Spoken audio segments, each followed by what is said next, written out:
Have you ever wondered why modern society, despite its technological advancements and conveniences, is plagued by chronic illnesses, mental health issues, and a pervasive sense of dissatisfaction? Today on Books Over Mind, we delve into The Myth of Normal, Trauma, Illness and Healing in a Toxic Culture by Gabor Maté and Daniel Maté, a book that challenges our understanding of what it means to be healthy in our contemporary world.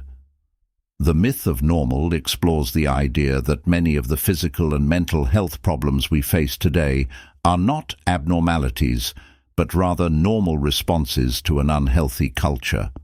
Gabor Maté, a renowned physician, along with his son Daniel, argue that the high rates of chronic illness, addiction, and mental health disorders are symptomatic of a society that is fundamentally at odds with human needs.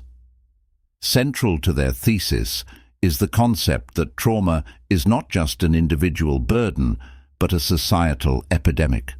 Maté posits that our culture's relentless pursuit of success, perfection, and material wealth creates an environment of constant stress and disconnection.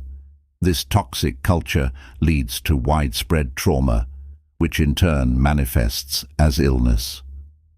One striking analogy Maté uses is that of the canary in the coal mine. Just as canaries were once used to detect toxic gases, the rising prevalence of chronic diseases serves as a warning sign of the underlying toxicity in our culture.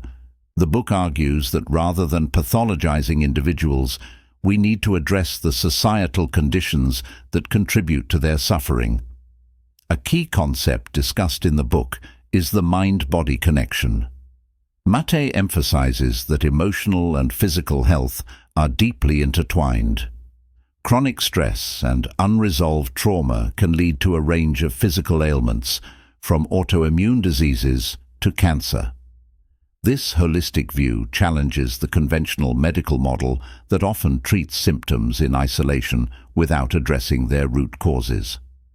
Practical insights from the book are invaluable, especially for those struggling with chronic illness or those in the healthcare profession. Maté encourages a shift from a purely biomedical approach to one that includes understanding patients' life histories and the psychosocial factors that contribute to their health. For individuals, this means acknowledging and addressing past traumas, cultivating self-compassion, and fostering genuine connections with others. Reflecting on The Myth of Normal, I am struck by the profound implications it has for how we live our lives. The book calls for a radical re-evaluation of our values and priorities. It urges us to create environments that nurture rather than harm, to prioritize connection over competition, and to seek healing not just for individuals, but for society as a whole. As you consider the insights from this book, think about how we can collectively create a culture that supports well-being. How can we foster communities that are inclusive, compassionate, and resilient? Imagine the impact of workplaces that prioritize mental health, schools that teach emotional intelligence, and healthcare systems that treat the whole person, not just their symptoms. Thank you for joining us on this exploration of The Myth of Normal. If you found this summary thought-provoking, please like, subscribe, and share your thoughts in the comments. And remember, don't just keep books in mind, keep books over mind.